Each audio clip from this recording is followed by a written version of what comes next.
Okay, so you and I both saw Magnificent Seven. We did. Unbeknownst to each other. Yeah, I didn't know you were going to I was going to surprise you. I was going to be like, hey, I saw Magnificent Seven. We can talk about it. And you're like, hey, I saw it too. And I was like, oh my God, what show did you go to? And you're like, 9:45. I was like, I went to the 6:45 one. Oh, shit.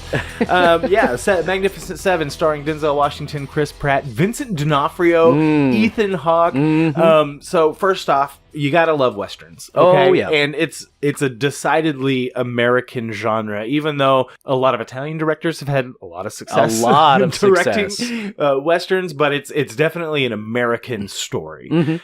All westerns really are at the core, because it's the taming of the Wild West and the formation of America as the country that we know. So, you've got these countries that have their own stories. You've got these Victorian kings and queens settings in Europe, and then you've got these karate, kung fu, all these samurai, kind of things, samurais and everything. We have the Western. Okay. Now, what's surprising to me is that in America, we don't get as many Westerns as you would think. Not anymore. All right. Now, and surprising to me whenever I look back on how many, like, I wouldn't consider myself a huge fan of Westerns, especially older Westerns. My dad loves them, and I've watched them with him and was just bored to death, especially when you're a kid trying to watch The Good, the Bad, and the Ugly, and you're just like, But when I think back on the Westerns that I've seen in the theater, 3:10 to Yuma, True Grit, fucking Django Unchained, Hateful Eight, now the Magnificent Seven.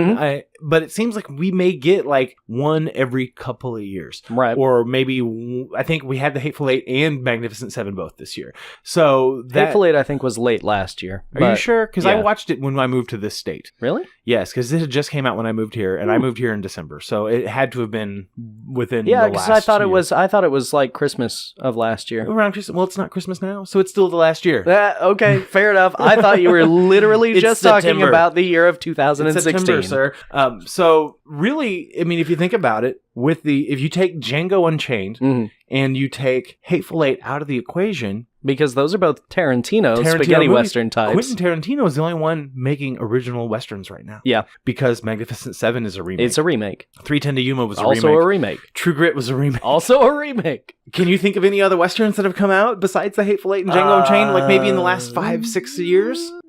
No, I can't. I mean, I'm sure there was one. We're not counting the Ridiculous Six. No, of course not. No, but there was another one that was released on, I think, Amazon. It was either Amazon or Netflix. I think it had Josh Brolin in it. But it was the Cowboys versus Aliens or some shit? No. Jonah Hex? I mean, those don't count. I'm no, talking about those don't count Westerns. Either.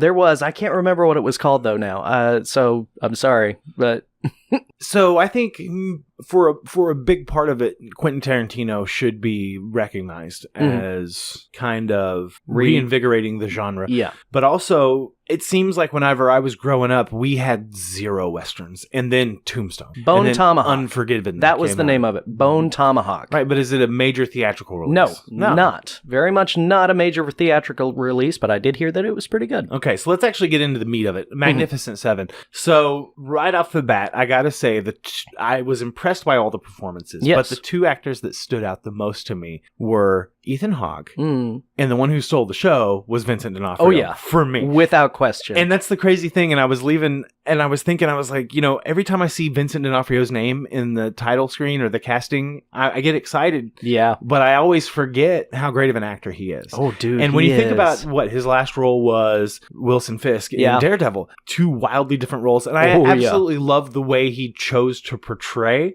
Jack Horn. He's got this like really high-pitched voice. He's kind of quirky and just kind of very a much weirdo, Well, I mean, he did get just brained by a giant rock right before he joins the cast.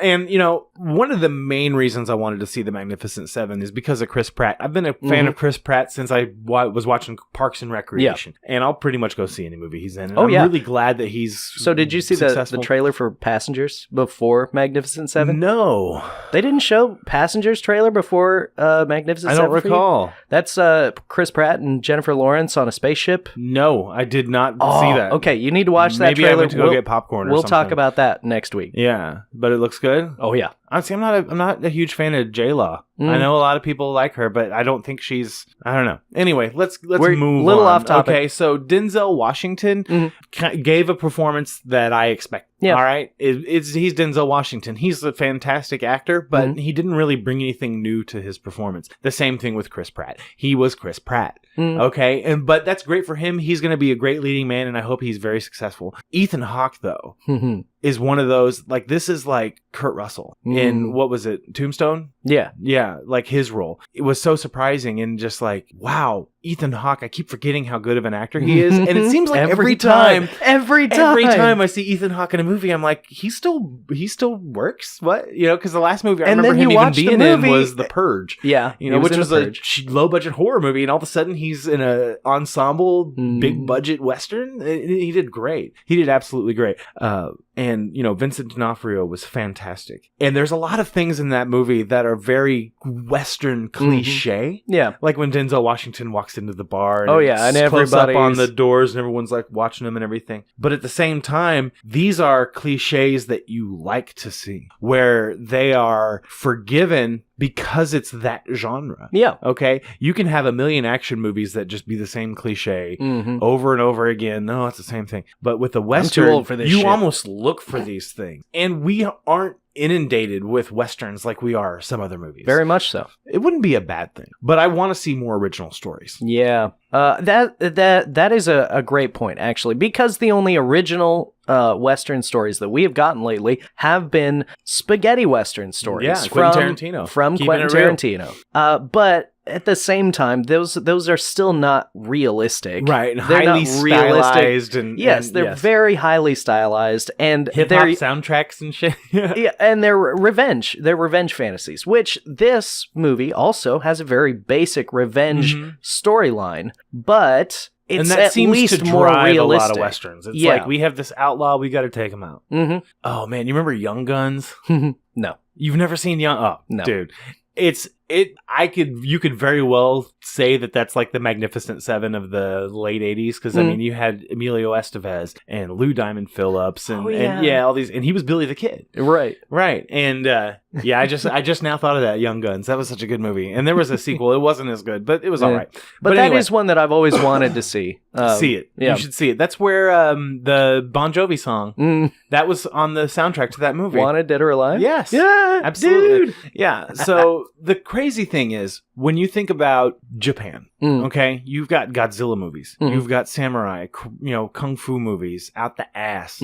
That new Godzilla trailer all the looks time. amazing. But in America, you would think that we would have more Westerns. And I'm not talking about, like, what was that Matthew McConaughey movie that just came out? I didn't see it. And movies like that Mel Gibson would do, like The Patriot and stuff, where it's stories about the formation of America, but it's not necessarily a Western. Right. I want to see more Westerns, original Western. There was something, I think it was probably a cracked video or article that I was reading that was talking about the fact that Westerns, for being, a singularly popular genre around the world, but a singularly American popular genre, not very big box office. Like, for any of them. Like, they, the 60s, the 70s were huge. You would see a Western out every single year. Clint Eastwood made, like all of his,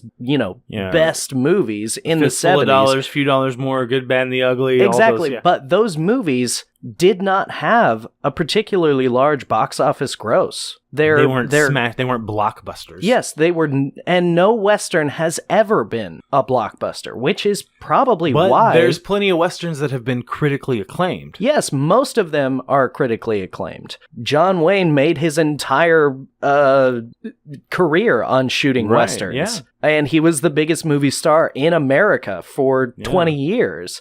And that made him make that horrible Genghis Khan movie.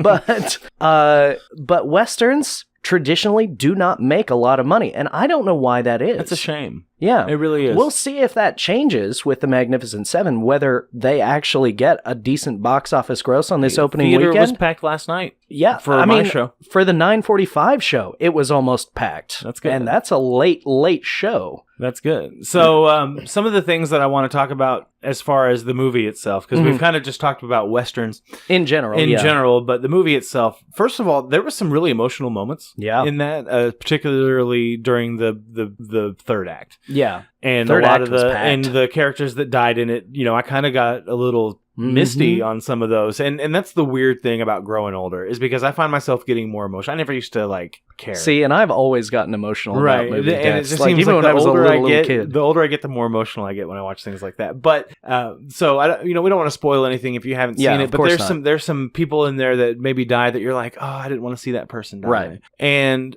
all of the people that did die. Right. And it's a gorgeous movie. Okay, they're not really bringing anything new to the table, but it's beautifully shot. It's paced very well. There aren't many scenes where I'm just like, this is dragging on. That's my main issue with a lot of the old school Westerns, is they just really were kind of boring to me. And maybe that's just because whenever I watched them, I was a kid. Maybe I should give them another chance. Maybe I should go back and watch the original. Maybe we should have maybe we should have a Western day, movie day or something. But there was a lot of things in that movie that, in the Magnificent Seven in particular, it was just, there were some beautiful shots in it. I think the villain in that movie was great. He was pretty ruthless and brutal, and Denzel Washington as the leading man did very well.